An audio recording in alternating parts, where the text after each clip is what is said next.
Hello friends and welcome back to our channel smart traders club. शुरुआत करेंगे India VIX के साथ में जो लगभग 23.70 के आसपास काम करता हुआ नजर आ रहा है। 2.87% का गेन या तो 0.66 पॉइंट का गेन जो बोलना है वहां पे हम बोल सकते हैं। जिस तरह का कैंडल बनता हुआ नजर आ रहा है, अगर इसे समझने की कोशिश करें तो ये लो नहीं तोड़ रहा है, हाई तोड़ रहा है और 24 के ऊपर काम करने का मतलब पैनिक मैं समझ के चल रहा हूं कि 24 के ऊपर अगर सेटल होता हुआ नजर आए तो पैनिक बढ़ता हुआ नजर आना चाहिए।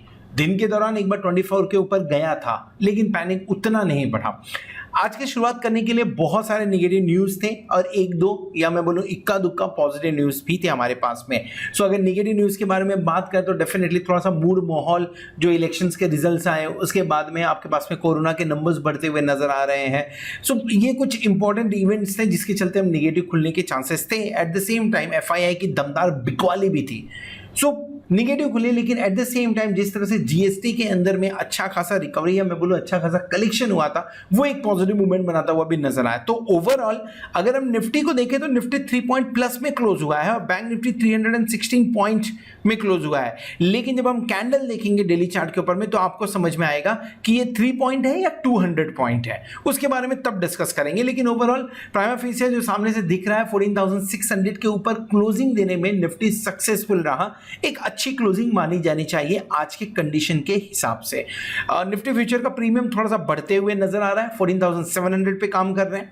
बैंक निफ्टी 32,465 लगभग 35 पॉइंट्स बिलो 32,500 की क्लोजिंग देखते हुए नजर आ रहा है और बैंक निफ्टी फ्यूचर 32,736 पे काम करता हुआ नजर आ रहा है। अब प्रीमियम देखिए तो आपको समझ में आएगा, जब मैं लास्ट वीडियो में ये डिस्कस कर रहा था कि अप्रैल के स्टार्टिंग से प्रीमियम काफी कम है, अब देखेंगे तो प्रीमियम में आपको अच्छा खासा डिफरेंस बैंक निफ्टी में नजर आएगा। सो आपने भी देखा होगा मार्केट में आज बढ़िया रिकवरी देखने को मिली हुई है, नीचे के लेवल से अच्छी खासी बाइंग देखने को मिली है। इनफैक्ट गैप डाउन ओपनिंग के बाद में अपवर्ड ट्रेंड में मार्केट नजर आया हुआ है। लेकिन इस अपवर्ड ट्रेंड के अंदर में एफआईए ने क्या किया, लास्ट सेशन में यानी फ्राइडे के दिन में तो अच्छी खासी बिकवाली किए थे। आज के दिन में क्या एफआईआई ने कंट्रीब्यूट किया है पॉजिटिव साइड में कि नहीं, उसे समझना बहुत जरूरी है और उसके लिए सीधा चलेंगे डेरिवेटिव डेटा के ऊपर में। डेरिवेटिव डेटा में एक चीज और क्लियरिटी के साथ में यहां पे निकल के आ रही है कि जो शुरुआत के लिए 78% था, कहीं ना कहीं एफआईआई लॉन्ग साइड में बन गए थे और ये हमने बात भी किया था, डिस्कस भी किया था कि शॉर्ट बनेंगे, शॉर्ट बनते हुए नजर आए। कल ही नहीं आज के दिन में भी शॉर्ट्स बनते हुए नजर आए और जो लॉन्ग पोजीशन है 53.27 के आसपास जाके ठहर गई है। एक्शन में देखेंगे तो 0.821% का आज के दिन में फॉल देखने को मिला हुआ है और चिंता का विषय एक जो ये फॉल आपको देखने को मिल रहा है लॉन्ग पोजीशन में, ये सिर्फ और सिर्फ शॉर्ट बिल्डअप की वजह से नहीं है बल्कि लॉन्ग अनवाइंडिंग की वजह से भी देखने को मिला हुआ है।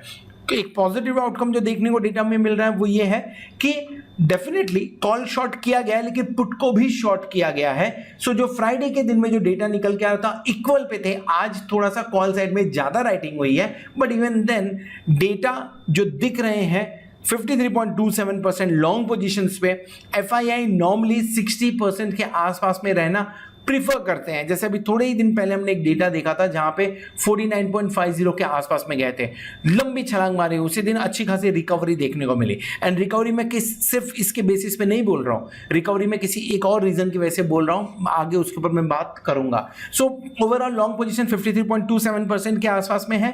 प्राइमा फेसिया निगेटिव नंबर्स देखने को मिल रहे हैं लेकिन इसका इंपैक्ट क्या पड़ सकता है, इसका इंपैक्ट ये पड़ सकता है कि लॉन्ग पोजीशन 1-2 दिन में ऐड होते हुए नजर आ सकते हैं। आई एम डैम श्योर कि बुधवार के दिन में आपको 53 के नीचे नहीं दिखेगा, बुधवार के दिन में आपको ऊपर ही दिखेगा ये। सो कल का दिन तो हो सकता है थोड़ा बहुत ढीला ढाला हो लेकिन वेडनेसडे के दिन में फिर आपको एक बार रिकवरी आते हुए नजर आ सकती है, इन डेटा के दम पे ऐसा लग रहा है। इंडेक्स फ्यूचर कल के मुकाबले आज 1000 करोड़ की कम बिकवाली की है। सो आप इसको कैसा देखना चाहें, glass half full half empty देखना चाहें, कल के मुकाबले 1000 करोड़ की कम बिकवाली की है लेकिन लगभग 1916 करोड़ की बिकवाली कर दी है। स्टॉक फ्यूचर्स के अंदर में जहां पे बिकवाली नहीं हो रही थी वहां पे 193 करोड़ की बिकवाली करते हुए नजर आ रहे हैं। सो डेटा तो निगेटिव है, कल की शुरुआत करने के लिए डेटा निगेटिव है, एफआई के डेटा कल की शुरुआत करने के लिए निगेटिव है इसमें कोई दो राय नहीं है। लेकिन इन निगेटिव डेटा के दम पे मैं अगर आप ये वीडियो आज देख रहे हैं और आपने थर्सडे का वीडियो नहीं देखा होगा तो आप एक बार थर्सडे का वीडियो देखिएगा, उसमें क्लैरिटी के साथ में हमने बताने की कोशिश की है। आज वही सेम लॉजिक लगा के यहाँ पे बात कर रहे हैं कि जब लॉन्ग पोजीशन आपका ऑलमोस्ट 78% था तब ज़्यादा चांसेस है कि मार्केट गिरेगा। अब जब आपकी लॉन्ग पोजीशन 53% के आसपास में आ गई है तो ज़्यादा चांसेस है कि एक बार इंडेक्स बाउंस बैक करे। सो इंडेक्स फ्यूचर के अंदर में कल के मुकाबले कम बिकवाली हुई है। प्राइमा फेसिया कल मार्केट शुरुआत करने के लिए निगेटिव डेटा है, लेकिन मैं इस डेटा को अभी भी ट्रेड के हिसाब से न्यूट्रल समझ के जा रहा हूं। मार्केट शुरुआत करने के लिए निगेटिव है, बट निगेटिव न्यूट्रल लेके आप इस मार्केट को चल सकते हैं। ओवरऑल आप देखेंगे तो इंडेक्स के अंदर में, या आप ऐसा समझ के चलिए डेरिवेटिव के अंदर में लगभग 2100 करोड़ की बिकवाली बड़ी अमाउंट है, छोटी अमाउंट नहीं है। FII ने कैश सेगमेंट में भी दमदार बिकवाली की है, 2289 लगभग 300 करोड़ की बिकवाली यहां पे भी देखने को मिल रही है। सो सिर्फ अगर मैं स्टॉक की बात करूं तो स्टॉक के अंदर में 2300 करोड़ एंड 1090 यानी 200 करोड़ 2500 करोड़ FII की तरफ से सिर्फ और सिर्फ स्टॉक के अंदर में बिकवाली की गई है। और अगर इसे छोड़ के इंडेक्स को भी काउंट कर ले तो लगभग 1900 करोड़ की बिकवाली वहां पे भी देखने को मिल रही है, यानी 4300 करोड़ की दमदार बिकवाली FII की तरफ से आते हुए नजर आ रहा है। DII पॉजिटिव है, DII को अभी भी हम पॉजिटिव इंडिकेशन लेके चलेंगे, but yes FII negative data दिख रहा है अभी फिलहाल। बट इस डेटा के दम पे एक बार बाउंस बैक होने की भी संभावना बनती है, और बाउंस बैक होने की संभावना इस डेटा के ऊपर भी बनती है। 1.07 30 अप्रैल को था 1.07, 1 मई को भी 1.07, यानी जिस रेशियो में कॉल एंड पुट था उसी रेशियो में आज के दिन में राइटिंग भी एडिशन होता हुआ नजर आया। सिर्फ कॉल राइटिंग हुई नहीं, पुट राइटिंग भी आज के दिन में देखने को मिल रही है। मैंने लास्ट वीडियो के अंदर में बोला था कि अगर मार्केट थोड़ा सा नीचे जाए तो बाइंग करना चाहिए। आज नीचे खुला था, अच्छा अपॉर्चुनिटी मिला था, लोगों ने बाइंग भी की वहां पे, और 1.07 पे फिर से आके अटकता हुआ नजर आ रहा है। ऐसा नहीं है कि नीचे नहीं जाएगा, 0.9 तक नहीं जाएगा, 0.85 तक नहीं जाएगा, जा सकता है, लेकिन जिस तरह का मार्केट काम कर रहा है और जिस तरह की क्लोजिंग आज के दिन में देखने को मिली है 1.07 लॉन्ग बनाने के लिए ठीक ठाक जगह है। एक बार रिस्क लिया जा सकता है, टुकड़ों में पोजीशंस बनाई जा सकती है।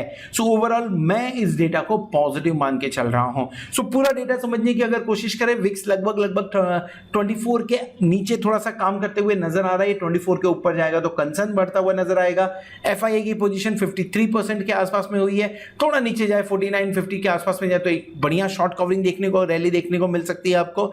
अगर इंडेक्स के अंदर में देखें, कैश के अंदर में देखें एंड डेरिवेटिव स्टॉक्स के अंदर में अगर मैं बात कर रहा हूं उसमें देखें तो डेफिनेटली FII की डेटा आपको आज के दिन में निगेटिव देखने को मिल रही है, एंड DII थोड़े बहुत पैसे डालते हुए नजर आ रहे हैं। इसे पॉजिटिव डेटा समझ के चलिए। सो कल की शुरुआत करने के लिए ग्लोबल मार्केट के अलावा ये सारे इंडिकेशन हमारे पास में है।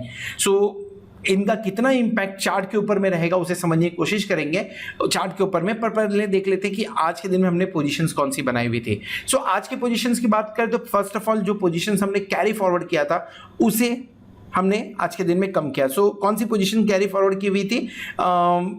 एक 14,500 पुट एंड 15,000 कॉल ऑप्शन हमने बाय किया था, और ये 140 के आसपास में बाय किया था। ये इस वीक की एक्सपायरी नहीं थी, नेक्स्ट वीक की एक्सपायरी थी, इसे हमने बाय किया हुआ था।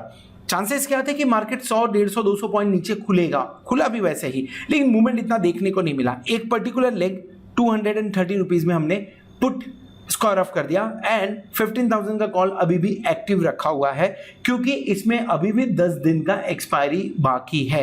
सो डेफिनेटली वेडनेसडे के आसपास में देखते हैं, कोशिश रहेगी 140 के आसपास में मिल जाए, लगभग यहां से डबल मिल जाए तो यहां पे अच्छा खासा प्रॉफिट होता हुआ नजर आएगा।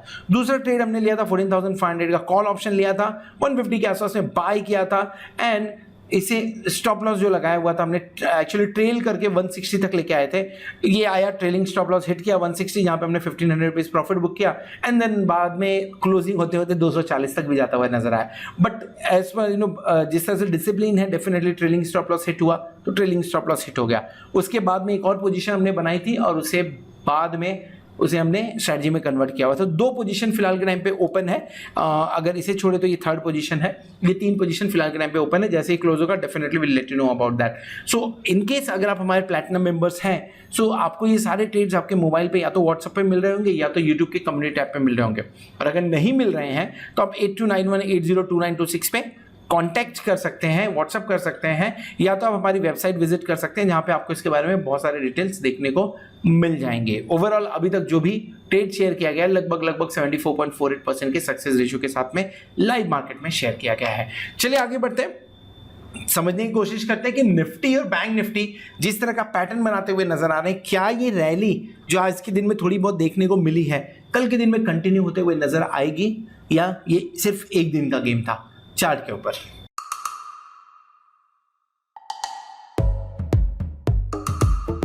ये है सचिन कुकरेजा, इन्हें टोस को टच करना मुश्किल लगता है, पर अब स्टॉक्स पे इन्वेस्टिंग इन स्टॉक्स इजी।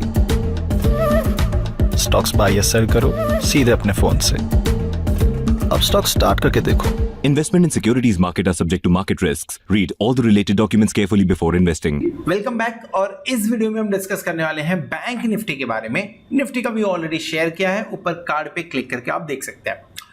तो बैंक निफ्टी अगर निफ्टी के मुकाबले पहले देखेंगे तो वीक नजर आएगा, और वो वीक क्यों नजर आ रहा है? क्योंकि निफ्टी के अंदर में एक ट्रेंड देखने को मिला, लोअर ओपनिंग होने के बाद में ऊपर की तरफ 14,600 टूटते हुए नजर आया। जो गैप क्रिएट हुआ था उस गैप को फिल करते हुए नजर आया, जो कि बैंक निफ्टी में बिल्कुल नहीं दिख रहा है। इनफैक्ट बैंक निफ्टी ट्रेंड की जगह पे वोलाटाइल होते हुए नजर आया। सो नीचे लेवल्स जो देखने को मिले 32,019 के आसपास में, देन हाई दिन के दौरान मिला था 32,500 के आसपास, देन अगेन प्रॉफिट बुकिंग और अर्लियर लो को तोड़ते हुए नजर आया और फिर से उसी लेवल। सो दोनों हाई एंड लो दिन में दो बार देखने को मिले, वोलाटाइल सेशन था। गैप अभी भी क्रिएटेड है, गैप फिल नहीं हुआ है। क्लोजिंग 32,470 463 के आसपास की देखने को मिल रही है, 32,463 देखने को मिल रही है, जो जिस तरह का आज मूड माहौल था उसके हिसाब से ठीक ठाक है। 300 पॉइंट का फॉल बहुत ज़्यादा नहीं होता है। अगर सही ढंग से देखा जाए तो 32,000 के नीचे भी हम काम कर रहे थे, लेकिन आज का जो ट्रेंड था उसने ये इंडिकेट किया कि 32,000 के नीचे क्लोजिंग देना अभी इंटरेस्टेड नहीं है बैंक निफ्टी। सो अगर नीचे की तरफ मिले तो बाइंग अभी भी अपॉर्चुनिटी है, बाइंग करनी चाहिए। 32,200 के आसपास में बाइंग कर लीजिए, 32,000 का स्टॉप लॉस लगा लीजिए। अगर थोड़ा सा और सह सकते हैं तो थोड़ा नीचे और मिल जावे तो बढ़िया है। थोड़ा ये नीचे लेट्स से एक रेंज ले लेते हैं, 32,200 से लेके 32,100 के बीच में एक बार बाइंग करनी चाहिए, और स्टॉप लॉस इसका लगाएंगे तो 31,950 का स्टॉप लॉस लगाइए ताकि हिट ना हो। सो लेबल्स वही देखिए, आज के दिन के दौरान भी एक स्पाइक आया था, स्टॉप लॉस जिसका था हंटिंग हुआ, एंड देन वापस ऊपर जाते हुए नजर आया। सो 31,950 इंपॉर्टेंट होगा, इस पे नजर रखिएगा। टारगेट क्या बनेगा? ऊपर की तरफ 32,500, एंड सेकंड टारगेट जो बड़ा टारगेट बनते हुए नजर आ रहा है वो 32,900 के आसपास बनेगा। इनफैक्ट अगर इसे तोड़ा तो 33,225 बनते हुए नजर आए। क्या ये तीनों कल देखने को मिल सकते हैं? क्या बोल नहीं सकते। बैंक निफ्टी है, और बैंक निफ्टी अगर लीड करता है तो 1000 पॉइंट बहुत बड़ी बात नहीं होगी बैंक निफ्टी के लिए, तो फिर आराम से ऊपर जाते हुए नजर आ सकता है। सो ये जो स्विंग है आज के दिन में आप इसे कैसे देख सकते हैं? डेली चार्ट के ऊपर में अगर आप देखेंगे, यहीं पे समझ लेते हैं उसे, डेली चार्ट के ऊपर में देखेंगे तो हैमर देखने को मिल रहा है। अब हैमर क्या बोल रहा है? हैमर ये बताता है फॉल होने के बाद में कि भाई बहुत फॉल हुआ, अब यहां से बायर्स एक्टिव दिख रहा है। तो 32,000 परफेक्ट लेवल जहां से बायर्स एक्टिव होते हुए नजर आए, जो हमने फ्राइडे की वीडियो में डिस्कस भी किया था कि एग्रेसिव ट्रेडर यहां पे काम कर सकते हैं। जिन्होंने ट्रेड बनाया रहेगा डेफिनेटली प्रॉफिट में आते हुए नजर आए। सो पर्टिकुलरली थर्सडे से 34,200 से लेके 32,000 का फॉल, मतलब 2,200 पॉइंट का फॉल हो चुका था, और उसके बाद में आज वहां से बायर्स एक्टिव हुए। सो लगभग 300 पॉइंट ऊपर ले जाके क्लोजिंग देने में सक्सेसफुल रहा। कल के दिन में अगर इस कैंडल को फॉलो करते हुए हम कहीं 32,700 के आसपास की ओपनिंग दें, सो मेरे लिए बहुत बड़ा सरप्राइज वाला मूव नहीं होगा। लेकिन अगर डाउन मूवमेंट हुआ, अगर नीचे की तरफ गैप डाउन ओपनिंग हुआ, तो 32,200 32,000 के आसपास में फिर से एक बार लॉन्ग करने का तरीका बनेगा। शॉर्ट करना है क्या? शॉर्ट ऊपर की तरफ करना है, क्योंकि ये जो रेंज है ऊपर की तरफ अगर आप आते हैं 33,400 के आसपास में रेजिस्टेंस है, और उसके ऊपर जाते हैं 33,800 के आसपास रेजिस्टेंस है। सो पहला कंफर्टेबल मिलने आएगा रेंज 33,400 का, जहां से मैं एक बार शॉर्ट करने की कोशिश करूंगा। उसके पहले मैं शॉर्ट बनाने की कोशिश बिल्कुल नहीं करूंगा। जहां तक मुझे लग रहा है हो सकता है कल के दिन में 32,900 का लेवल एक बार देखने को मिले, बशर्ते ग्लोबल पॉजिटिव हो, क्योंकि FI RSI का डेटा तो निगेटिव आया हुआ है और 53% के आसपास है, तो एक बार थोड़ा सा लॉन्ग बनते हुए नजर आ सकता है, लॉन्ग में एडिशन होता हुआ नजर आ सकता है। सो आई एम एक्सपेक्टिंग कल के दिन में ये 32,986 वाला लेवल देखने को मिले। यहां से अगर प्रेशर बनेगा तो देखेंगे, लेकिन शॉर्ट करना है तो 34,400, लॉन्ग बनाना है तो 32,200 से 32,000 का लेवल परफेक्ट होगा। हैमर के बारे में हमने ऑलरेडी डिस्कस कर लिया है, जहां पे बायर्स नजर आ रहे हैं। एक और चीज जो हमने फ्राइडे के वीडियो में मेंशन की हुई थी कि रेंज में काम हो रहा है, और ये जो रेंज बनी हुई थी ये रेंज कुछ इस तरह की थी। सो ये एक रेंज आपके सामने है एंड सेकंड रेंज ये आपके सामने। आज के दिन में बढ़िया चीज ये हुआ कि उस रेंज के नीचे तो गए पर हमने क्लोजिंग नहीं दी हुई है। सो 32,200 के ऊपर की क्लोजिंग बढ़िया मानता हूं मैं, अच्छी बात है। 32,500 के ऊपर की क्लोजिंग होती तो कल तो रॉकेट देखने को मिलता था हमें, वहां पे क्लोजिंग नहीं हुई। चलिए दिन के दौरान अगर 32,500 32,600 के आसपास ज्यादा देर तक काम करते हुए नजर आए, सो शायद 32,986 का लेवल कल देखने को आराम से मिल जाएगा। फिर हमें ऑप्शन चेन में समझने की कोशिश करते हैं, ऑप्शन चेन क्या इंडिकेट कर रहा है। सो फॉल एंड फॉल के बाद में रिकवरी थोड़ी बहुत। सो डेफिनेटली चारों के चारों क्वाड्रेंट आपको राइटिंग दिखाएंगे, यानी ऑप्शंस बायर्स जो बहुत ही स्टिक होके बैठे हुए थे नेकेड कॉल के अंदर में, आज के दिन में मैक्सिमम ऑप्शन बायर ने लॉस किया होगा क्योंकि प्रीमियम डीके था। क्लोजिंग कहां हुई है? लगभग 32,465 के आसपास में। सो 32,500 हमारा एट द मनी होगा। Let's talk about at the money, and since ये 500 का मल्टीपल है तो यहां पे आपको पोजीशंस भी देखने को मिल जाएंगी। 32,500 कॉल पे 31,000 लॉट का ओपन इंटरेस्ट है, जिसमें से 23,743 आज के दिन में ही एडिशन होते हुए नजर आए हैं, और पुट साइड में 26,658 जिसमें से 15,000 आज के दिन में एडिशन होते आए हैं। सो रस्सा कस्सी वाला माहौल लगभग 5,000 4,000 का 5,000 पॉइंट्स का डिफरेंस देखने को मिल रहा है हमें, बट इवन देन थोड़ा मजबूती तो है। पुट साइड के बारे में पहले बात करेंगे। 32,000 के ऊपर में 10,373 लॉट का एडिशन, यानी 32,000 आज के दिन में एक अच्छा सपोर्ट का काम कर रहा था, आने वाले दिन यानी कल के दिन में भी एक अच्छा सपोर्ट का काम करते हुए नजर आएगा। इसके नीचे जाएंगे तो 31,000 पे 10,960 लॉट का ओपन एडिशन आज के दिन में, और 24,981 के आसपास का दिखा रहा है। सो हाईएस्ट ओपन इंटरेस्ट 32,000 पे है, सपोर्ट मिलना चाहिए, इतना जल्दी यहां से ये भागेंगे नहीं। पुट राइटर्स यहां पे एक्टिव देखने को मिल रहा है। कॉल साइड में आ जाते हैं। 34,564 लॉट का ओपन इंटरेस्ट कहां देखने को मिला? 33,000 पे। दिन के दौरान 14,855 लॉट का एडिशन देखने को मिला है। 34,450 33,500 पे देखने को मिल रहा है। दिन के दौरान 15,326 लॉट का ओपन इंटरेस्ट देखने को मिल रहा है। सो हाईएस्ट ओपन इंटरेस्ट कुछ ही मार्जिन से यहां पे कमी है, लेकिन हाईएस्ट ओपन इंटरेस्ट 33,500 पे 33,000 पे देखने को मिल रहा है। रेंज क्या बन के आ रही है? रेंज बन के आ रही है 32,000 से लेके 33,000 की, एंड अगर किसी भी रेंज को तोड़ता है कल के दिन में बैंक निफ्टी तो आप प्लस माइनस 300 पॉइंट पकड़ के चलिए। नीचे की तरफ 32,000 अगर माफ करें 31,700 मिला तो बढ़िया बाइंग अपॉर्चुनिटी होगी। ऊपर की तरफ 33,400 33,300 का लेवल मिला तो बढ़िया शॉर्ट की अपॉर्चुनिटी होगी, और ये दोनों के दोनों लेवल्स आपको चार्ट के ऊपर में नजर आएंगे। सो 31,800 एक इंपॉर्टेंट लेवल नजर आ रहा है, एंड डेली कैंडल पे चलते हैं। सो 30,700 आप देख सकते हैं यहाँ पे 31,000 की बात हो रही है, 31,400 31,500 31,800 ये सारे लेवल्स आपको चार्ट के ऊपर भी देखने को मिल रहे हैं। सो या तो ये रेंज बाउंड काम हो जो कि एग्जैक्टली 32,500 पे क्लोजिंग हुई है, 500 पॉइंट अप 500 पॉइंट डाउन की बात हो रही है, और अगर इसे ब्रेक करता है तो 300 पॉइंट का एक क्वेश्चन और लेके चलिए साथ में। सो नीचे मिला बाय करेंगे, ऊपर मिला तो शॉर्ट करने की कोशिश करेंगे। This is all about bank Nifty. Hope आपको वीडियो पसंद आया रहेगा। अगर वीडियो पसंद आया तो वीडियो को जरूर लाइक करिएगा, दोस्तों के साथ में शेयर करिएगा। Eight the same time thank you very much for watching this video. Hope आपने चैनल को सब्सक्राइब कर लिया होगा और आप प्लेटिनम मेंबरशिप का भी बेनिफिट ले रहे होंगे। होप आने वाला वीक, आने वाली एक्सपायरी आपके लिए जोरदार हो और आप खूब सारा पैसा कमाएं। Good night. ट्रेडिंग की दुनिया तेज करने आ गया है अपस्टॉक्स। बेहतरीन ट्रेडिंग प्लेटफॉर्म्स के साथ पाएं मुफ्त डिलीवरी निवेश। इंस्टेंट अकाउंट के लिए अपस्टॉक्स ऐप डाउनलोड कीजिए। सिक्योरिटीज मार्केट जोखिमों के अधीन है, कृपया निवेश संबंधित दस्तावेज ध्यान से पढ़ें।